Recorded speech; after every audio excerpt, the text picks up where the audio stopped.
Summer স্ল্যামে হতে চলেছে একটা chaotic hill turn.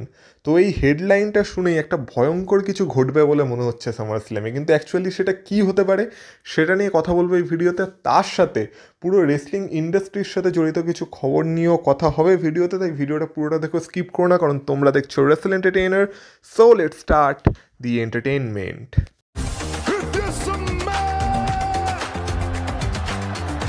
Acknowledge me. Acknowledge me. You there, sitting at home. Acknowledge me. সবার প্রথমে কথা বলা যাক আজকে হওয়া টিএনএর পেপার ভিউ টিএনএ স্ল্যামিভার্সারিকে নিয়ে, মানে টিএনএর রেসলমেনিয়াকে নিয়ে। কারণ ডাব্লিউডাব্লিউর কাছে যদি রেসলমেনিয়া থাকে তাহলে টিএনএর কাছে স্ল্যামিভার্সারি আছে। আর আমি বলেছিলাম এই ইভেন্টটা টিএনএর জন্য খুব বড় হতে চলেছে, আর এই ইভেন্টে টিএনএ একটা রেকর্ডও ব্রেক করে দিয়েছে। তো এই ইভেন্টের জন্য টিএনএর অ্যাটেন্ডেন্স ছিল 7,623। এবার যেহেতু আমরা ডাব্লিউডাব্লিউ দেখতে অভ্যস্ত, তাই আমাদের কাছে অ্যাটেন্ডেন্সটা কম মনে হলেও টিএনএর কাছে এই অ্যাটেন্ডেন্সটাই হিউজ, কারণ টিএনএর 12 বছরের ইতিহাসে এত অডিয়েন্স টিএনএ কখনো পায়নি। কিন্তু আজকে স্ল্যামিভার্সারির জন্য টিএনএ এই পরিমাণ অডিয়েন্সকে অ্যাট্রাক্ট করতে পেরেছে তাদের ইভেন্টে। তো এটা টিএনএর জন্য সত্যি একটা বিশাল বড় ব্যাপার। আর আমরা বলতে পারি ডাব্লিউডাব্লিউরও এখানে একটা বিশাল বড় হাত আছে, কারণ ডাব্লিউডাব্লিউর সাথে টিএনএর পার্টনারশিপ হওয়ার পরেই টিএনএ এই বড় সাকসেসটা পেয়েছে। তো চট করে একটু তোমাদের বলে দিই আজকে বড় জিনিস কি হয়েছে টিএনএ স্ল্যামিভার্সারিতে।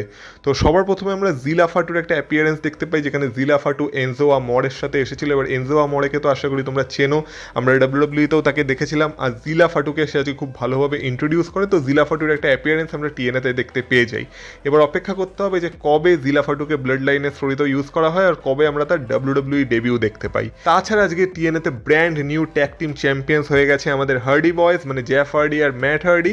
আর আমরা দেখতে পাই যখন তারা সেলিব্রেট করতে থাকে তখন বাবার এ ডাডলি সেখানে চলে আসে, আর বাবার এ ডাডলি তাদেরকে একটা ওয়ান লাস্ট ম্যাচের জন্য চ্যালেঞ্জ করে দেয় টিএনএ যে bound for glory paper view হবে সেই পেপার ভিউতে। মানে আমরা টিম 3D ভার্সেস টিম হার্ডির মধ্যে একটা ওয়ান লাস্ট ম্যাচ দেখতে পাবো সেই পেপার ভিউতে। মানে টিম 3D মানে আমরা ডাব্লিউডাব্লিউকে যেই টিমকে ডাডলি বয়েজ বলে চিনতাম, সেই ডাডলি বয়েজ ভার্সেস হার্ডি বয়েজের মধ্যে একটা লাস্ট ম্যাচ হতে চলেছে বাউন্ড ফর গ্লোরিতে। তো সেই ম্যাচের জন্য আজকে আর কি বাবাডে ডাডলি তাদেরকে চ্যালেঞ্জ করতে এসেছিল। মানে প্রথমে তাদেরকে কংগ্রাচুলেট করে আর তারপর তাদেরকে চ্যালেঞ্জ করে চলে যায়। এছাড়া আমাদের WW NXT women's champion Jacy Jayne আজকে টিএনএ নকআউটস চ্যাম্পিয়নকে হারিয়ে দিয়ে হয়ে গেছে undisputed WW NXT women's champion and TNA Knockouts champion. মানে এখন তার কাছে চলে এসেছে দুটো চ্যাম্পিয়নশিপ। তো এখন আমরা বলতে পারি ডাব্লিউডাব্লিউ ধীরে ধীরে টিএনএকে পুরো টেক ওভার করে নিচ্ছে। আর কেনই বা করবে না, কারণ ডাব্লিউডাব্লিউর জন্য যদি টিএনএ একটা এত বড় সাকসেস পেয়ে থাকে তো টিএনএও কিছু তো ডাব্লিউডাব্লিউকে দেবে। তো এখন একটা ডাব্লিউডাব্লিউ সুপারস্টার হয়ে গেছে টিএনএ চ্যাম্পিয়ন, মানে আরও একজন ডাব্লিউডাব্লিউ সুপারস্টার হয়ে গেছে টিএনএ চ্যাম্পিয়ন। এছাড়া আমরা দেখতে পাই যে আমাদের ডাব্লিউডাব্লিউ যে ট্রিক উইলিয়ামস আছে সে তার টিএনএ চ্যাম্পিয়নশিপ মানে টিএনএ ওয়ার্ল্ড চ্যাম্পিয়নশিপ আজকে সাকসেসফুলি রিটেন করে নিয়েছে। আর সব থেকে বড় যে হাইলাইট ছিল আজকে স্ল্যামিভার্সারির সেটা হচ্ছে টিএনএর নিজস্ব এজে স্টাইলস আবার তার বাড়িতে ফিরে এসেছে, মানে টিএনএতে ফিরে এসেছে। এবার যারা এজে স্টাইলসকে ডাব্লিউডাব্লিউ থেকে চেনো তারা হয়তো ইমোশনটাকে অতটা ভালোভাবে বুঝতে পারবে না, কিন্তু আমাদের মতো যারা যারা এজে স্টাইলসকে টিএনএ থেকে চিনেছিলাম তারা জানি এটা টিএনএর জন্য কত বড় ব্যাপার। কারণ এজে স্টাইলসই টিএনএকে তৈরি করেছিল। টিএনএকে একটা সময় জানাই যেত এজে স্টাইলসের জন্য, আর সবাই এটা শুধু মানে কল্পনাই করতো যে একদিন হয়তো আবার এরকম আসবে যেদিন এজে স্টাইলস টিএনএতে রিটার্ন করবে। এবার আমরা এই রিটার্নটাকে হয়তো সেরকম বড় রিটার্ন বলতে পারি না, কারণ এজে স্টাইলস হয়তো টিএনএতে কন্টিনিউ করবে না সেইভাবে, কারণ এখন এজে স্টাইলস হচ্ছে ডাব্লিউডাব্লিউ সুপারস্টার। কিন্তু তবু এজে স্টাইলসকে আবার টিএনএতে দেখা তার সেই পুরোনো থিম সঙ্গের সাথে এটা একটা নস্টালজিয়া তো হিট করে। তো আজকে এজে স্টাইলসের সেই টিএনএ রিটার্ন দেখে সে পুরোনো স্মৃতিচারণ আবার হয়ে গেছে। আর আজকে এজে স্টাইলস কেন এসেছিল, বেসিক্যালি আজকে এজে স্টাইলস এসেছিল লিওন স্লেটার, যে কিনা মুসকে হারিয়ে হয়ে গেছে brand new x division champion, তাকে ওভার করতে, মানে তাকে ওভার করার জন্য আজকে এজে স্টাইলস এসেছিল। আর এজে স্টাইলস বলেছিল যে এই যে এক্স ডিভিশন চ্যাম্পিয়নশিপ সেটাকে এজে স্টাইলসই আর কি গ্লোরিফাই করেছিল তাদের সময় যখন সে ছিল, সামোয়া জো ছিল, আরও সেই সময়কার বিভিন্ন সুপারস্টারের কথা এজে স্টাইলস বলে। আর তারপর এজে স্টাইলস বলে যে আমরা এই লেগেসিটাকে তৈরি করেছিলাম আর এখন যে নিউ জেনারেশন আছে তারা এই লেগেসিটাকে কন্টিনিউ করবে, আর আমার মনে হয় এখন এই চ্যাম্পিয়নশিপটা একদম সেফ হ্যান্ডে আছে, এই বলে সে লিওন স্লেটারকে আর কি ওভার করে। তো টিএনএর যে স্ল্যামিভার্সারি ছিল সেটা বলা যেতে পারে টিএনএর জন্য একটা ম্যাসিভ হিট ইভেন্ট হয়েছে। আর এইভাবে যদি টিএনএ তাদের মোমেন্টামকে ধরে রাখতে পারে তাহলে টিএনএকেও ধীরে ধীরে মানুষ সিরিয়াসলি নেওয়া শুরু করে দেবে আবার, যেমন একটা সময় টিএনএকে অ্যাকচুয়ালি মানুষ সিরিয়াসলি নিত। তো দেখা যাক, আশা করবো এখান থেকে টিএনএ শুধু ভালোই করবে, আশা করি টিএনএ আর ডাউনফলে যাবে না, এটাই কামনা থাকবে। আর বাকি স্ল্যামিভার্সারি যারা যারা দেখেছো, মানে যাদের টিএনের প্রতি একটু ইন্টারেস্ট আছে, তারা তাদের মতামত বলতে পারো যে তাদের স্ল্যামিভার্সারি কেমন লাগলো, অবশ্যই বলতে পারো কমেন্ট বক্সে কমেন্ট করে। নেক্সট কথা বলা যাক আমাদের সেথ ফ্রিকিন রলেন্সকে নিয়ে। তো দেখো, এইটা নিয়ে তো একটা জল্পনা কল্পনা চলছেই যে সেথ রলেন্সের ইঞ্জুরিটা রিয়েল নাকি স্টোরি লাইন। তো রিসেন্টলি সেথ রলেন্সের ওয়াইফ আর আমাদের ডাব্লিউডাব্লিউই সুপারস্টার বেকি লিঞ্চ একটা ভিডিও পোস্ট করেছে তার ইনস্টাগ্রামে, যেখানে আমরা সেথ রলেন্স আর তার মেয়েকে দেখতে পাচ্ছি, যেখানে তার মেয়ে তো দৌড়াচ্ছে কিন্তু সেথ রলেন্স হাঁটছে উইথ ক্রাচেস, মানে সেথ রলেন্সকে ক্রাচেসের সাহায্য নিতে হচ্ছে।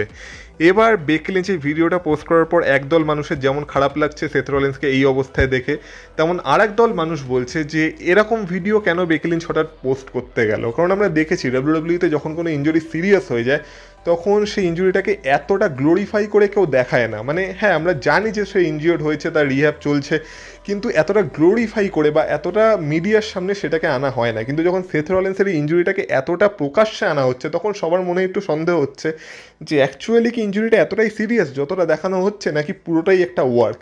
আর এটা কেন করা হচ্ছে, এটা মনে করা হচ্ছে এই কারণেই করা হচ্ছে যাতে সামার স্ল্যামে যখন সেথ রলেন্সের রিটার্ন হবে সেটা আমাদের সবার কাছে একটা সারপ্রাইজ রিটার্ন হয়ে থাকে। এবার আমি তোমাদের বারবার বলছি এই সব কিছুই ডিপেন্ড করছে এইটার উপর যে সেথ রলেন্সের ইনজুরিটা অ্যাকচুয়ালি কতটা সিরিয়াস। যদি সত্যিই সিরিয়াস ইনজুরি হয়ে থাকে তাহলে সেথ রলেন্সের এখন একটা লম্বা সময় লেগে যাবে, কিন্তু অ্যাকচুয়ালি যদি ইনজুরিটা অতটা সিরিয়াস না হয় যতটা দেখানোর চেষ্টা করা হচ্ছে এইসব ভিডিও পোস্ট করে বা রিউমার ছড়িয়ে বা নিউজ স্প্রেড করে, যদি এতটা সিরিয়াস না হয়ে থাকে তাহলে হয়তো আমরা সামার স্ল্যামের মতো ইভেন্টে একটা শক পেতে পারি, যখন সেই ইভেন্টে আমরা দেখতে পাবো যে সেথ রলেন্স তার মানি ইন দ্য ব্যাংকের সাথে এলো আর money in the bank cash in করে কোনো একটা সুপারস্টারের স্বপ্ন ভেঙে দিয়ে চলে গেল, মানে নতুন চ্যাম্পিয়ন হয়ে বেরিয়ে গেল। আর সেটা সম্ভবত সিএম পাঙ্ক হতেই পারে। এবার সেটা কেন, সেটা নিয়ে সামার স্ল্যামের প্রেডিকশন ভিডিওতে আরও ভালোভাবে কথা বলবো, কিন্তু আপাতত সেথ রলেন্সকে ক্রাচেসের সাহায্যে চলতে দেখা যাচ্ছে। আর দেখা যাক এটা অ্যাকচুয়ালি সেথ রলেন্সের রিয়েল লাইফ ইনজুরি নাকি অ্যাকচুয়ালি এটাকে ফেক করা হচ্ছে। তো তোমাদের কি মনে হচ্ছে কমেন্ট বক্সে কমেন্ট করে অবশ্যই জানিও। নেক্সট কথা বলা যাক আজকের সব থেকে বড় রিউমার বা বড় নিউজের, যেটার জন্য মেনলি আজকের এই ভিডিওটা বানানো, আর সেটা হচ্ছে এখনকার রেসলিং ইনসাইডারদের তরফ থেকে একটা খবর বা একটা রিউমার খুব স্প্রেড করা হচ্ছে, যেটা হচ্ছে যে সামার স্ল্যামে আমরা একটা কেওটিক হিল টার্ন দেখতে চলেছি। এবার দেখো, একে তো এই বছরের যে নেক্সট প্রিমিয়াম লাইভ ইভেন্ট হতে চলেছে ডাব্লিউডাব্লিউই সামার স্ল্যাম, সেটা আরও বড় হতে চলেছে যেহেতু সেটা 2 রাতের হবে। তার মধ্যে আমরা এরকম শুনতে পাচ্ছি যে একটা কেওটিক হিল টার্ন হতে পারে, যেটা কিনা এই বছরের সামার স্ল্যামের একটা বিশাল বড় হেডলাইন হয়ে যেতে পারে। এবার আমরা একটু এটা আলোচনা করার চেষ্টা করি যে যদি একটা কেওটিক হিল টার্ন হয় বা এমন কোনো হিল টার্ন হয় যেটা কিনা আমাদের শক করে রেখে দেবে, পুরো ডাব্লিউডাব্লিউকে চেঞ্জ করে রেখে দেবে, সেটা কার হতে পারে?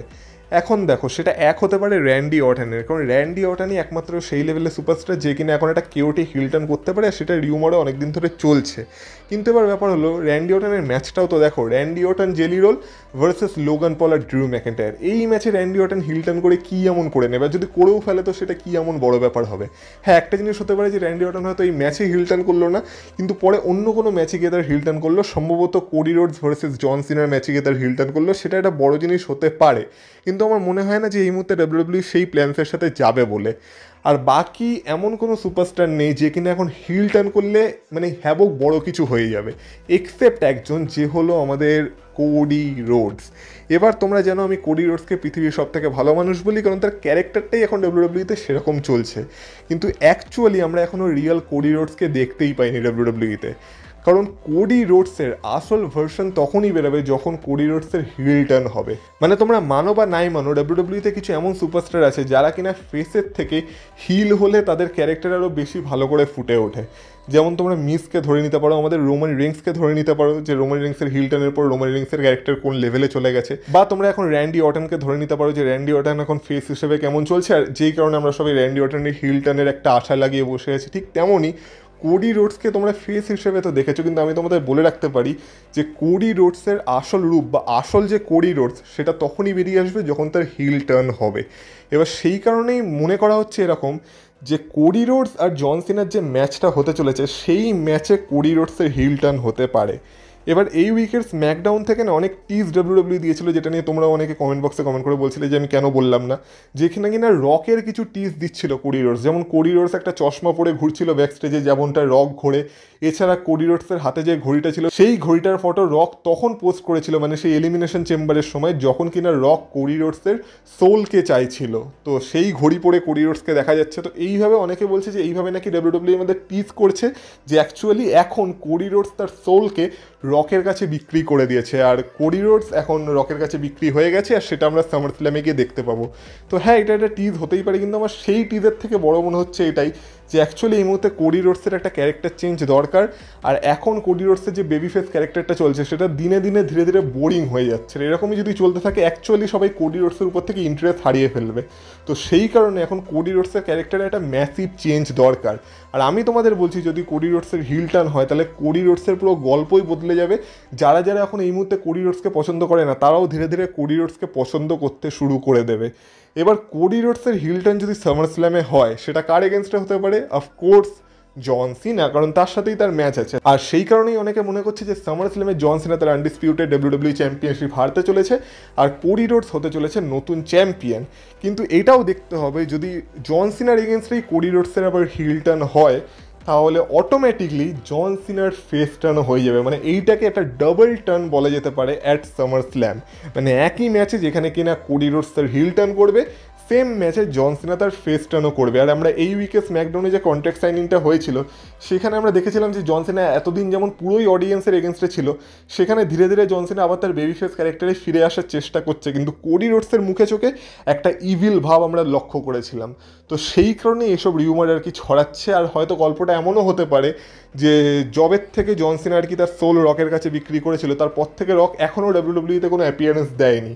কিন্তু রক যদি জন সিনাকে বিট্রে করে এবার কোডি রোডসের সোল পেয়ে যায়, তাহলে হয়তো মানে রকই জন সিনার এগেনস্টে চলে যাবে। আর জন সিনা ভাববে, যার জন্য কিনা আমি পুরো অডিয়েন্সের এগেনস্টে গেলাম, যেই অডিয়েন্স আমাকে এতদিন ধরে সাপোর্ট করেছিল, তাদের এগেনস্টে গেলাম, সে আমাকে কোনো পাত্তাই দিল না, উল্টে এখন সে কোডি রোডসের সোল নিয়ে আমাকেই বিট্রে করতে চলে এসেছে। তো এইভাবে জন সিনার একটা অটোমেটিক ফেস টার্ন হয়ে যাবে, আর কোডি রোডসেরও সেম ম্যাচে একটা হিল টার্ন হয়ে যাবে, যেটা কিনা ডাব্লিউডাব্লিউকে পুরো বদলে রেখে দিতে পারে। ঠিক যেমন 2020-তে রোমান রিংসের হিল টার্নের পর ডাব্লিউডাব্লিউ পুরো বদলে গেছিলো।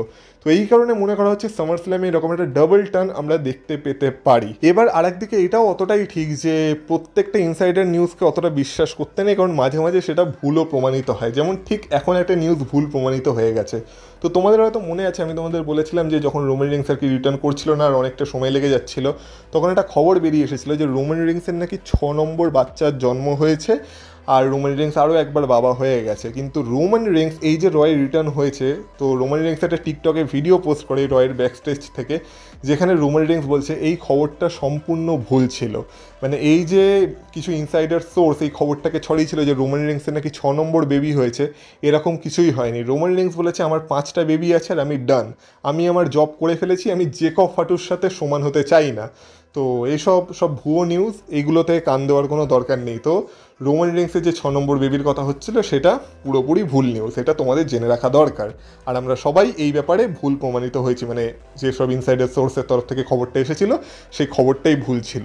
যাই হোক, রোমান রিংসের কথা যখন হচ্ছে তখন কালকের রয়ের কথাও তোমাদের একটু বলে দিই, আর এইভাবেই ভিডিওটা শেষও করি। তো কালকের রতে যেমন আমরা সবাই জানি আমরা রোমান রিংসকে তো দেখতে পাবো, সেটা তো অফিসিয়ালি অ্যানাউন্স হয়েই গেছে। তাছাড়া the best in the world CM পাঙ্কও কালকে রয়ের এপিসোডে উপস্থিত থাকবে, যেখানে গান্থারের সাথে সে তার সামার স্ল্যাম ম্যাচকে বিল্ড করবে আর কি। এছাড়া বেকি লিঞ্চ আর লায়রা ভ্যালকাইরিয়ার মতো আমরা একটা সেগমেন্ট দেখতে পাবো, যেখানে লায়রা ভ্যালকাইরিয়াকে বেকি লিঞ্চ কোনো একটা সামার স্ল্যামের জন্য অফার দেবে বা এরকম কিছু একটা করবে আর কি সেই সেগমেন্টে, মানে একটা কিছু প্রপোজাল দেবে সামার স্ল্যামের জন্য লায়রা ভ্যালকাইরিয়াকে বেকি লিঞ্চ। এছাড়া আমরা স্যামি জেন ভার্সেস ক্যারিয়ান ক্রসের মধ্যে একটা ম্যাচ দেখতে পাবো, রুসেভ ভার্সেস সেমাসের মধ্যে একটা ম্যাচ দেখতে পাবো। এছাড়া ট্যাগ টিম চ্যাম্পিয়নশিপের নাম্বার 1 কন্টেন্ডারের জন্য আমরা একটা ট্রিপল থ্রেট ট্যাগ টিম ম্যাচও দেখতে পাবো, যেখানে নিউ ডে, LWO আর ক্রিড ব্রাদার্স, এদের 3 জনের মধ্যে একটা ম্যাচ হবে। আর এদের মধ্যে যে জিতবে সে হয়ে যাবে ট্যাগ টিম চ্যাম্পিয়নশিপের নাম্বার 1 কন্টেন্ডার, আর ফিউচারে সেই আর কি জাজমেন্ট ডেকে চ্যালেঞ্জ করবে। তো এই হচ্ছে কালকে রয়ের কিছু প্রিভিউ। তো কালকে রতে তো চোখ রাখতেই হবে, আর তারই সাথে আজকের এই ভিডিওটা অবধি থাকে। এবার ভিডিওটা যদি তোমাদের ভালো লেগে থাকে ভিডিওটাতে অবশ্যই এটা লাইক করে দিয়ে যাও, আর এই চ্যানেলে যদি নতুন হয়ে থাকো তো চ্যানেলটাকেও সাবস্ক্রাইব করে দিয়ে যাও। আর যেই বিষয়ে ভিডিওতে কথা বললাম সেই সব বিষয়ে তোমাদের যদি কোনো মতামত থাকে প্লিজ কমেন্ট বক্সে কমেন্ট করে জানিও। আর তোমাদের সাথে কথা হবে আবার পরের ভিডিওতে, ততক্ষণ তোমরা ভালো থেকো, টাটা।